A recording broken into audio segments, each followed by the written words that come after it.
हरे कृष्णा कृष्ण कृष्ण हरे हरे, हरे राम राम राम हरे हरे। ओम नमो भगवते वासुदेवाय, ओम नमो भगवते वासुदेवाय, ओम नमो भगवते वासुदेवाय। जय जय श्री चैतन्य जय नित्यानंद, जय द्वैत चंद्र जय गौर भक्तवृंद। তো আমরা এখন চৈতন্য চরিতামৃতের মধ্যলীলার দ্বিতীয় অধ্যায়ে আমরা কত নম্বর শ্লোক? 32। হ্যাঁ 32।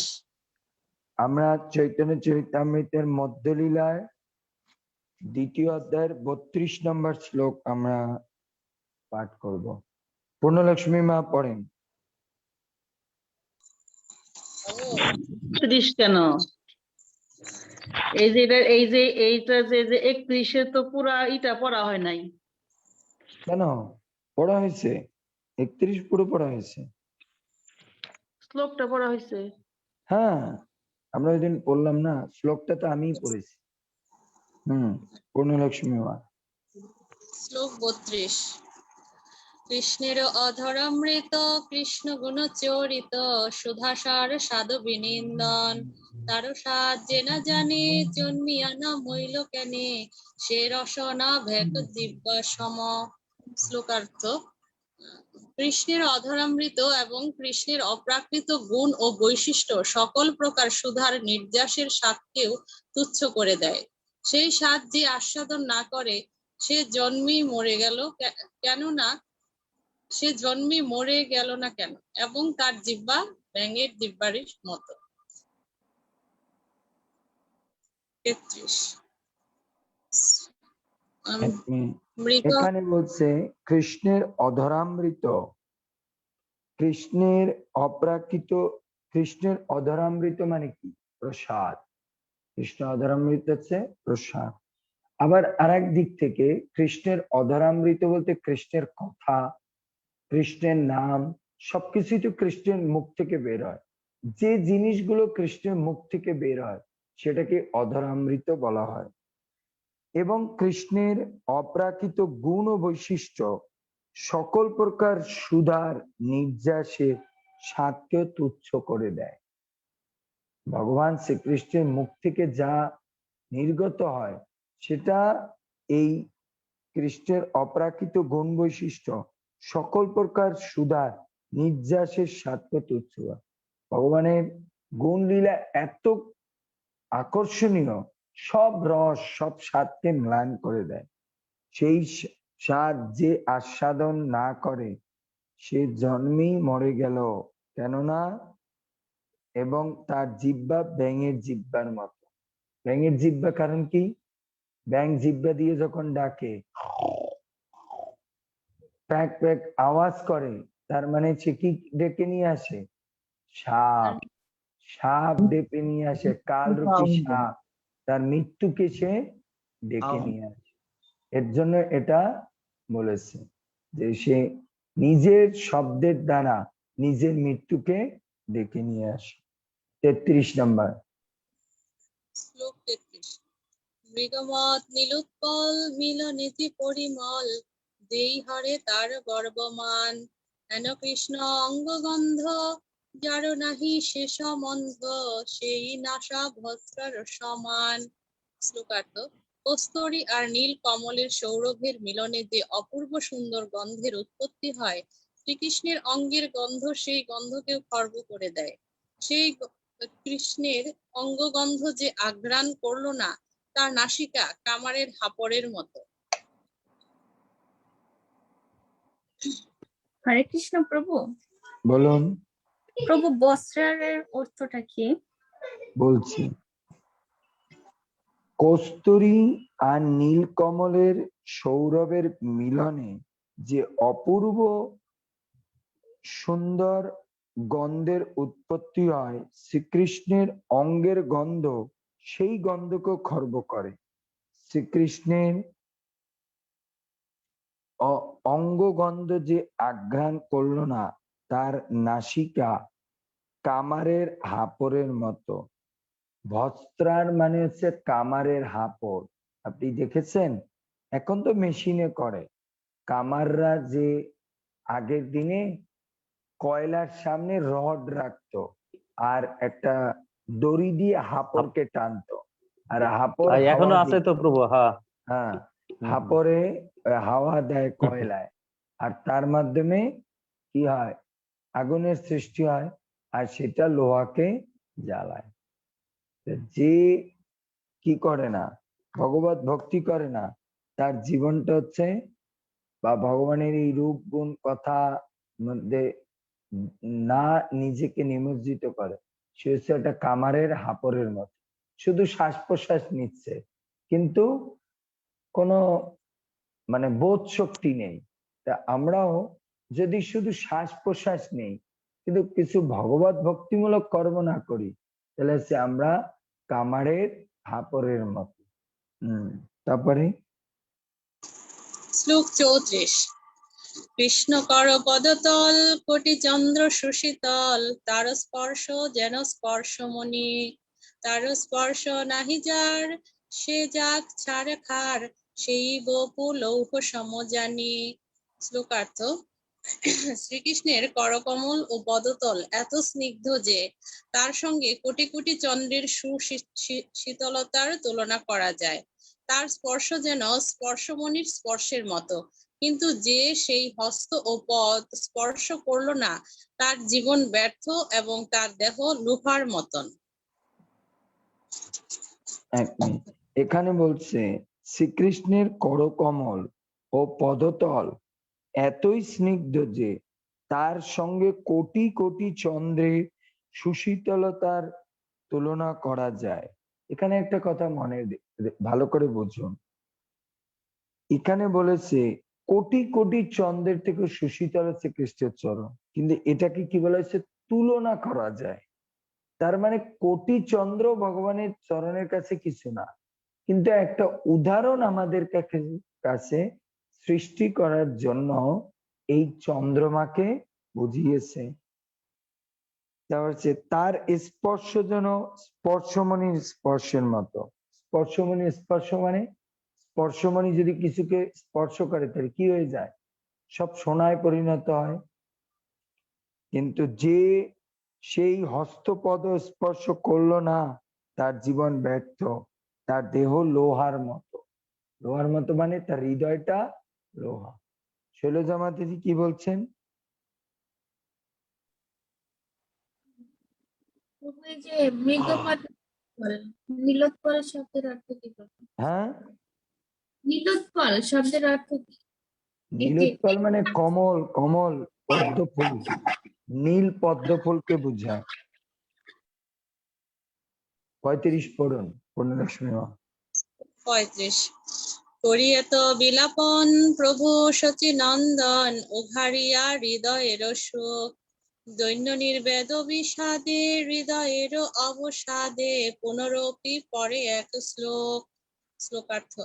এভাবে বিলাপ করতে করতে শ্রী চৈতন্য মহাপ্রভু তার হৃদয়ের সুখ ব্যক্ত করেছিলেন এবং দৈন্য নির্বেদ বিষাদ ও হৃদয়ের অবসাদে পুনরায় একটি শ্লোক পাঠ করেছিলেন।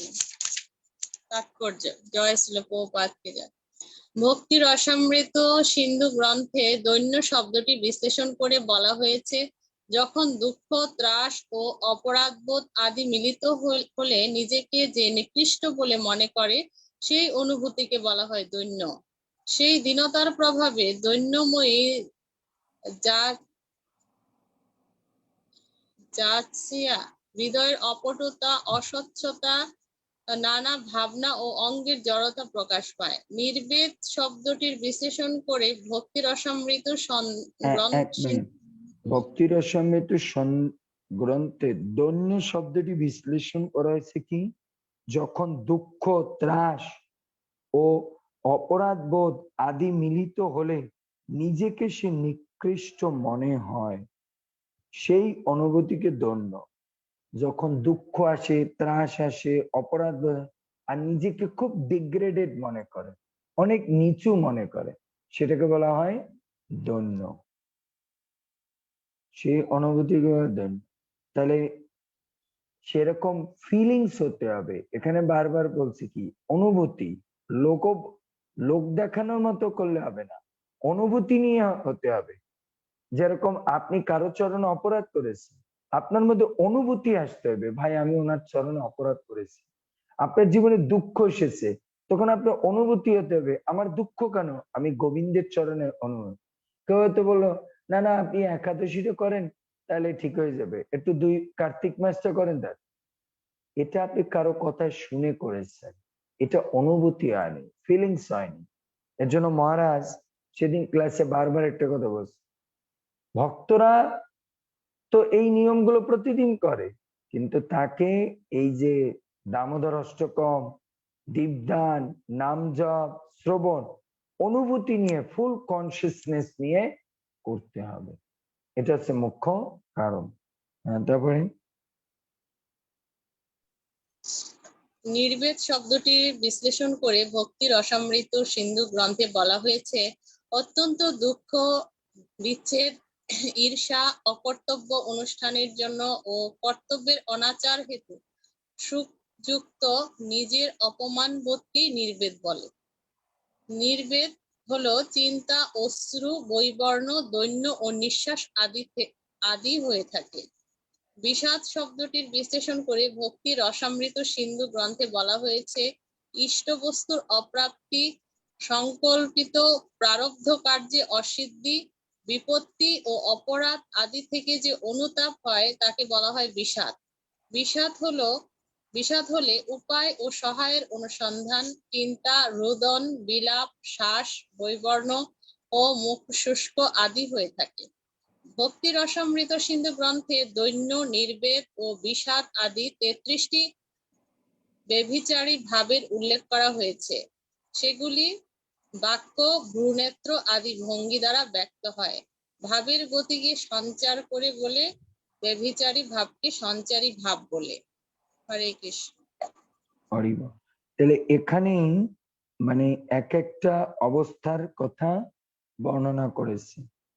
সেটা হচ্ছে সেই দীনতার প্রভাবে দৈন্যময়ী জায়া হৃদয়ের অপ্রটুতা, অস্বচ্ছতা, নানা ভাবনা এবং অঙ্গের জড়তা প্রকাশ পায়।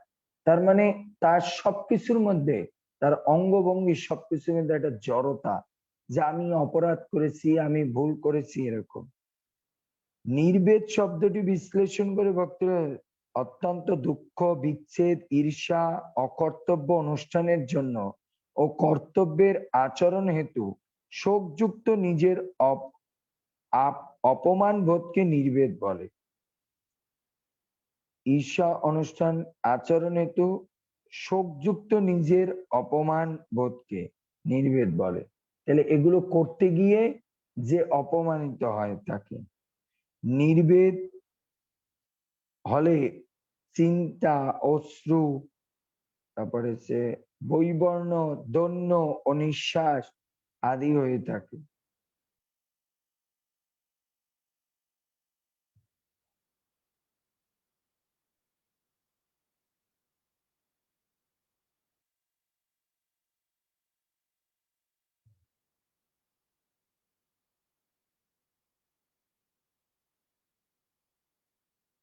এখানে একটা জিনিস বোঝানোর চেষ্টা করছে, নির্বেদ হচ্ছে চিন্তা, অশ্রু, বৈবর্ণ, দৈন্য ও নিঃশ্বাস আদি হয়ে থাকে।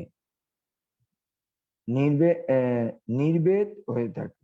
বিষাদ শব্দটির বিশ্লেষণ করে ভক্তি রসে ইষ্ট বস্তুর অপ্রাপ্তি, সংকল্পিত প্রাপ্ত কার্যে অসিদ্ধি, বিপত্তি ও অপরাধ আদি থেকে যে অনুতাপ হয় তাকে বলা হয় বিষাদ।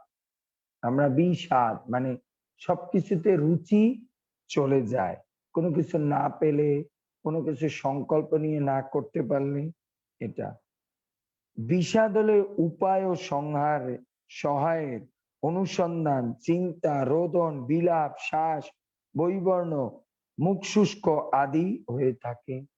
যাদের মধ্যে বিষাদ হয় তারা কি করে, সবসময় অনুসন্ধান করে, সবসময় চিন্তা করে, যারা বিষাদে পড়ে, তারপর রোদন করতে থাকে, বিলাপ করতে থাকে, ঘন শ্বাস হয়, বৈবর্ণ হয়। আমরা অনেক সময় বলি না, মাতাজি আপনাকে খুব বিষাদগ্রস্ত দেখাচ্ছে। কিভাবে বুঝলেন? কারণ আপনার দেখা যাচ্ছে মুখটা খুব ফ্যাকাশে হয়ে গেছে, তার মানে আপনি মনে হচ্ছে কোনো বিষাদে আছেন, এর জন্য বলছি। ভক্তি রসামৃত সিন্ধু গ্রন্থের দৈন্য, নির্বেদ ও বিষাদ আদি 33টি ব্যভিচারী ভাবের উল্লেখ করা হয়েছে। সেগুলি বাক্য, ভ্রূনেত্র আদির দ্বারা ব্যক্ত। ভাবের গতিকে সঞ্চার করে বলে, ব্যভিচারী ভাবকে সঞ্চারী ভাবও বলে। এই কথাগুলো হচ্ছে সব রাধারানীর জন্য। রাধারানীর মধ্যে এই জিনিসগুলো দেখা যেত যখন কৃষ্ণের প্রতি প্রগাঢ় প্রেমে তিনি আসক্ত থাকতেন। এই সমস্ত সিমটম গুলি লক্ষ্য, সেগুলি ভক্তি রসামৃত সিন্ধুতে দেওয়া হয়েছে। হ্যাঁ, এরপরে পড়ুন। শ্লোক 36। যদা জাত দৈবাত মধুরীপ অসৌ পথলোচম তদা তদাস্মাকং চেতো মদন হতকেন আরিতম অভূত পুনর্যস্মিন্নেশ ক্ষণমপি অদৃশরিতি পদবিং বিধাস্যাম অস্মিন অখিল ঘটিকা রত্নখচিতা। অনুবাদ: দৈবাত শ্রীকৃষ্ণের রূপ আমার নয়ন পথগামী হলে আমার চিত্ত দর্শন সৌভাগ্যমদ কর্তৃক হত হওয়ায় মদন ও আনন্দ নামক কোন তত্ত্ব তা অপহরণ করেছিল এবং আমাকে প্রাণ ভয়ে সেই ইষ্টদেবকে দেখতে দেয়নি। আবার যখন পুনরায় সেই কৃষ্ণ স্বরূপ দেখতে পাবো, তখন সেই সময়কে আমি বহু রত্ন দিয়ে অলঙ্কৃত করব। তার মানে বলছে যে কোনো কারণে কৃষ্ণ দর্শন যদি আমাকে বাধা দেয়, আমি খুব ক্রোধান্বিত হয়ে যাই, কিন্তু সেটা যখন আমি ফিরে পাই, তখন সেটা আমি বহু রত্ন অলংকার দিয়ে বেঁধে রাখি।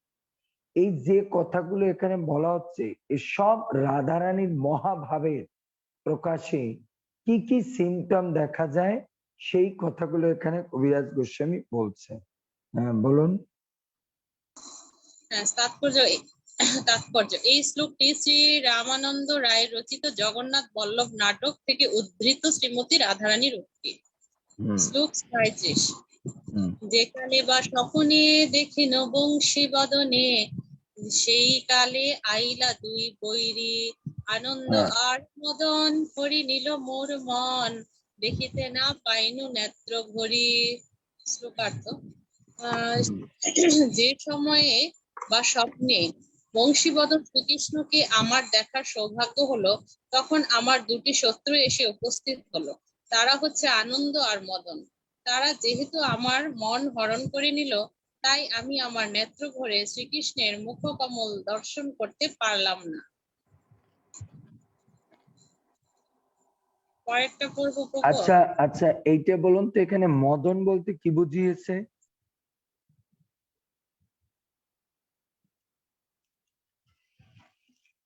এখানে মদন বলতে কি বুঝিয়েছে? এখানে মদন বলতে বলছে কামদেব, তার কামনাকে কি করেছে, পুরোপুরি নির্বাপিত করে ফেলেছে, এই কথা এখানে বুঝিয়েছে। হ্যাঁ, পরেরটা পড়ুন। শ্লোক 38। কোন যদি কোন ক্ষণ করায় কৃষ্ণ দর্শন, তবে সেই ঘটিক ক্ষণপল দিয়া মাল্য চন্দন নানা রত্ন আভরণ অলঙ্কৃত করি সকল। শ্লোকার্থ: পুনরায় যদি আমার কোন সময় শ্রীকৃষ্ণকে দর্শন করার সৌভাগ্য হয়, তাহলে মালা, চন্দন ও নানা রত্ন অলঙ্কার দিয়ে আমি সেই সময়টিকে অলঙ্কৃত করব। পড়ে যান। শ্লোক 39।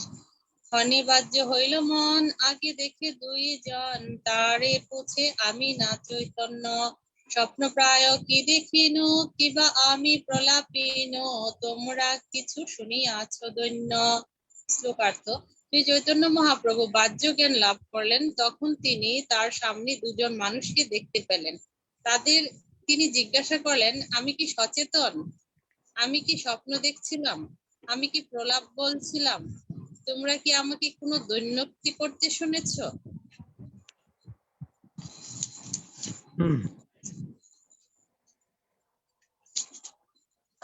তাৎপর্য: ভাবাবিষ্ট হয়ে শ্রী চৈতন্য মহাপ্রভু যখন এভাবেই দৈন্যক্তি করছিলেন, তখন তিনি তার সম্মুখে দুজন ব্যক্তিকে দেখতে পেলেন। তাদের একজন হলেন তার সচিব শ্রী স্বরূপ দামোদর এবং অপরজন হচ্ছেন রায় রামানন্দ।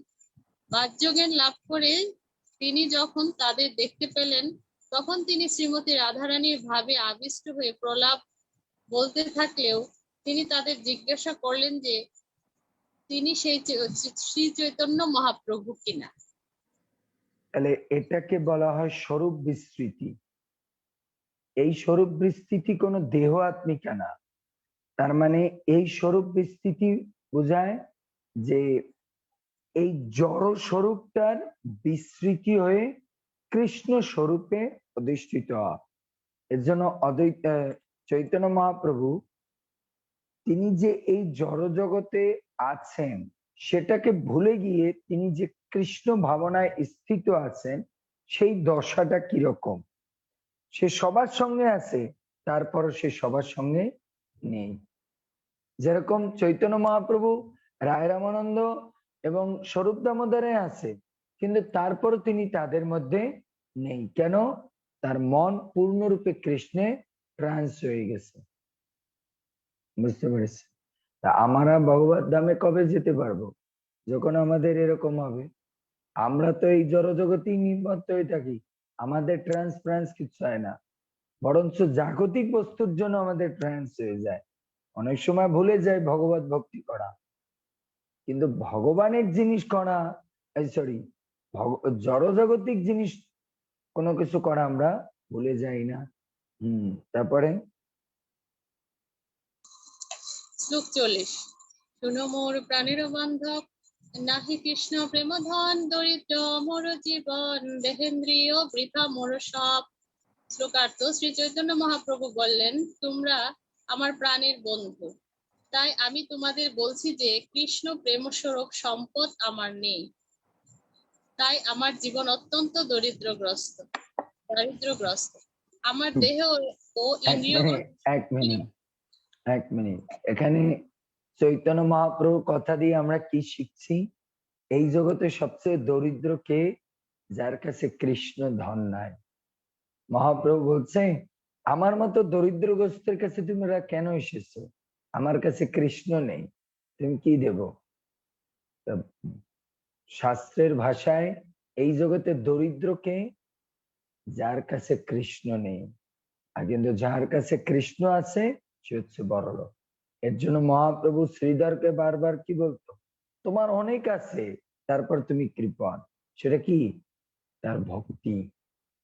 তাই প্রকৃত ধনীকে, যিনি কৃষ্ণ ধনে ধনী, যার ভগবত ভক্তি প্রগাঢ়তা অনেক, সে হচ্ছে প্রকৃত ধনী,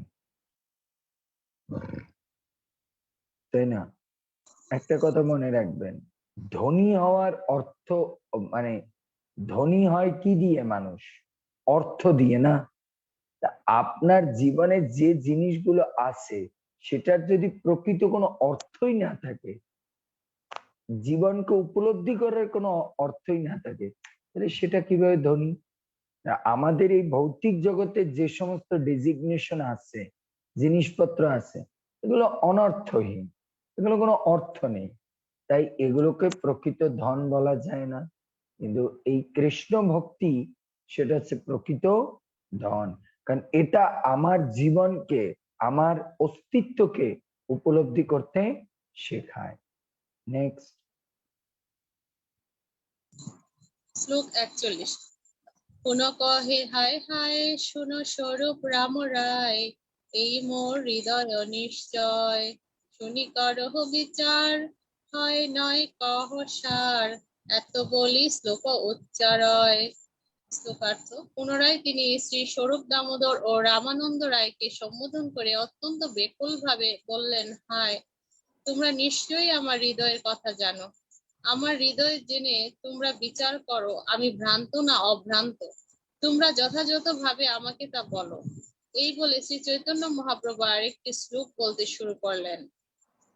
এইটার মধ্যে হচ্ছে আমি যা বলতেছি এগুলো ভ্রান্ত না অভ্রান্ত, কারণ ওনার কাছে মনে হচ্ছে আমি কি হাসির পাত্র হচ্ছি নাকি ঠিক আছে, এজন্য বারবার তাদের জিজ্ঞেস করছে।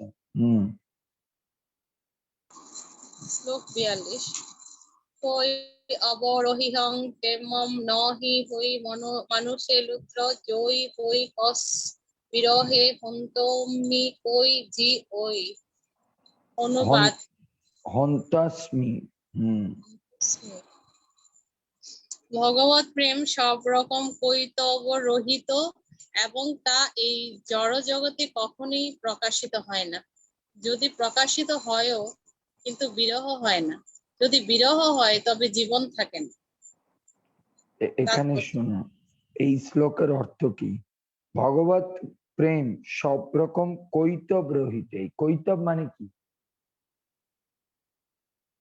কপটতা। ইয়েস, ভগবত প্রেম সব রকম কপটতা রহিত এবং তা জড় জগতে কখনোই প্রকাশিত হয় না। তার মানে ভগবত প্রেম প্রকৃতভাবে এই জড় জগতে প্রকাশিত, যদি প্রকাশিত হয়ও কিন্তু তা বিরহ হয় না। প্রকাশিত হলো বিরহ আসে, আর যদি বিরহ হয় তবে জীবন থাকে না। এটা হচ্ছে ভগবত প্রেমের লক্ষণ। তারপরে তাৎপর্য এই প্রাকৃত শ্লোকটির সঠিক সংস্কৃত পরিণতি হচ্ছে কৈতব রহিতং প্রেম নহি ভবতি মানুষে লোকে যদি ভবতি কস্য বিরহ বিরহে সপ্তপি নক জীবতি। শ্লোক 43 অকৈতব কৃষ্ণ প্রেম যেন জাম্বু নদ হেম সেই প্রেম নির্লোকে না হয়, যদি হয় তার যোগ না হয় তবে বিয়োগ, বিয়োগ হইলে কেহ না জিয়। শ্লোকার্থ শুদ্ধ কৃষ্ণ প্রেম যদি জম্বু নদের সোনার মতো এবং শুদ্ধ কৃষ্ণ প্রেম ঠিক জম্বু নদের সোনার মতো এবং সেই প্রেম নির্লোকে অনুপস্থিত। যদি তা দেখা যায়ও তবে কখনো বিচ্ছেদ হয় না, যদি বিচ্ছেদ হয় তবে জীবন।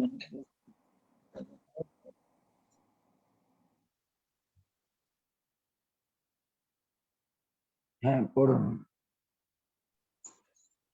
শ্লোক 44 এত কহি শচীসুত শ্লোক পরে অদ্ভুত শুনে দুহে এক মন হইয়া আপন হৃদয় কাজ কহিতে বাসিয়ে লাজ তবু কহি লাজ বীজ খাইয়া। শ্লোকার্থ এভাবেই বলে শচীসুত আরেকটি অদ্ভুত শ্লোক পাঠ করলেন এবং রামানন্দ রায় ও স্বরূপ দামোদর একাগ্র চিত্তে তা শ্রবণ করলেন।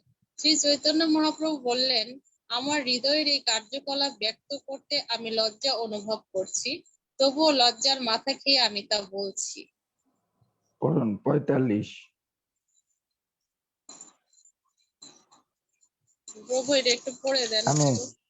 ন প্রেম গন্ধ হস্তি দরাপি মে হরো ক্রোধাম্নি সৌভাগ্য ভরম প্রকাশিতুম বংশী বিলাসন লোকম বিনা বিভর্মি যৎ প্রাণ পতঙ্গ কান বৃথা। হে সখী, হে সখী, আমার হৃদয়ে কৃষ্ণের প্রতি প্রেমের নামগন্ধ নেই, তবে যে আমি ক্রন্দন করি তা কেবল নিজের সৌভাগ্যাতিশয্য প্রকাশ করার জন্য। বংশীবদন শ্রীকৃষ্ণের দর্শন বিনা আমি যে প্রাণ পতঙ্গ ধারণ করি তা বৃথা। এই কথা হচ্ছে কি নির্লজ্জের মতো না, কারণ কৃষ্ণ যেখানে তাকে দেখা দেয় না তারপরও সেই কথা বলে। এটা রাধারানী সখীদের বলতো। এখন এখানে নির্লজ্জ কথাটা কেন বলেছে মহাপ্রভু? এর কারণ হচ্ছে এই কথাটা যখন কোন সখীর কাছে রাধারানী বলছে, হে সখী, তখন সখীরা তাকে কি বলছে, তোর মতো বেহায়া নির্লজ্জ নেই। ও তোকে পছন্দ করে না, দেখা দেয় না, তোর কাছে আসে না, তারপর তুই ওর জন্য পাগল। তো এর জন্য এই কথা বলছে, হে সখী, আমার হৃদয়ে কৃষ্ণের প্রতি প্রেমের নামগন্ধ নেই, তবে যে আমি ক্রন্দন করি তা কেবল নিজের সৌভাগ্যতিশয্য প্রকাশ করার জন্য, আমার সৌভাগ্যকে প্রকাশ করার জন্য যে আমি কৃষ্ণের প্রিয়তমা। বংশীবদন শ্রীকৃষ্ণের দর্শন বিনা আমি যে প্রাণ পতঙ্গ ধারণ করি তা বৃথা। কৃষ্ণের দর্শন ছাড়া আমি যে হৃদয়টা ধারণ করে আছি এটা সম্পূর্ণরূপে একটা বৃথা। এই কথাগুলো শুনে গোপীরা রাধারানীকে নির্লজ্জ বলবে, তুই কোনো তোর ইজ্জত নেই, যে তোকে দেখতে পারে না, কথা শুনতে পারে না, তোর কাছে আসে না, তোকে ফাঁকি দিয়ে অন্যকে বিয়ে করে থাকে, তারপরে তুই তার জন্য পাগল, তোর মতো নির্লজ্জ বেহায়া হয় না। এই কথা মহাপ্রভু রামানন্দ রায় এবং স্বরূপ দামোদর, কারণ এরা হচ্ছে কি ললিতা বিশাখা, এরাও ওই কথা, প্রভু তোমারে কৃষ্ণ দেখা দিচ্ছে না, তারপর তুমি এই কথাগুলো বলছো, এর জন্য এখানে নির্লজ্জ বলেছে। বুঝতে পারছেন? হরে কৃষ্ণ। জয় শিল প্রভুপাদ কি জয়, চৈতন্য চরিতামৃত কি জয়, গৌর প্রেমানন্দে। লীলাশ্বরী মাই লাইভ বন্ধ করে দিন।